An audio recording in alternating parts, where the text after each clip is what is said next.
So New South Wales recorded no locally acquired cases of COVID in the 24 hours to 8 p.m. last night, and 2 new cases were acquired overseas, bringing the total number of cases since the beginning of the pandemic to 5,383.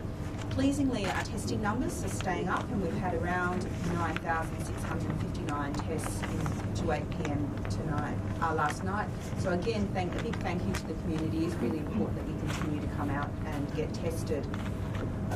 Just prior to coming here, we were alerted that there are going to be some cases reported from Victoria. Again, the details are very preliminary, so I'm not going to actually comment on the specifics of those cases. Through the usual information sharing, we will be updated rapidly about those cases and any information that relates to them. But I think it provides a warning to the community that we have seen just 2 weeks ago a case of within New South Wales where we couldn't find the missing link for a transmission and incursion from through our borders.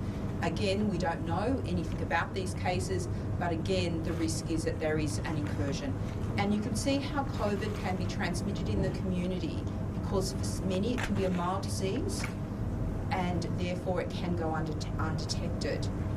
And it highlights the risk is ever present. And so those people that are contemplating delaying vaccination need to consider that this risk is present, and they can't assume that they will not be exposed to COVID in the coming months. So I would urge everyone to go and talk, over 50, to go and talk to your general practitioner. Your general practitioner will be best positioned to have that discussion about the risks and benefits, and will be aware of your medical history, and to discuss with them getting a vaccine. And I urge you to take up that opportunity. And in relation to if you're in any other eligible cohort, again, I urge you to take up the vaccine. It is uncertain. We are going into the colder winter months, and so again, that provides another challenge in terms of containing any community incursions of COVID. Premier, last week Greg Hunt said that we'd have enough mRNA vaccines for everyone by the end of the year. Today the paper is saying don't wait for the Pfizer.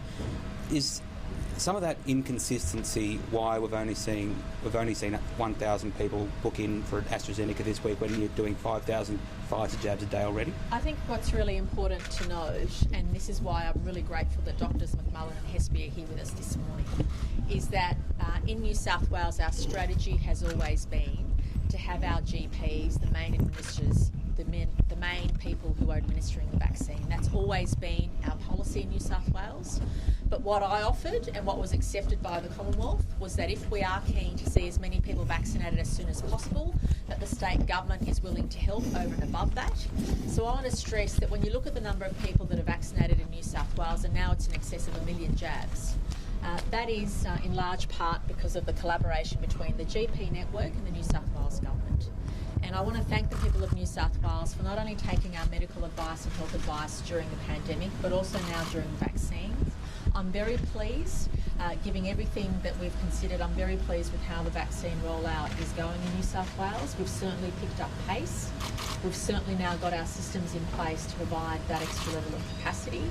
And I'm pretty confident that in coming weeks we'll see more and more people vaccinated every single week.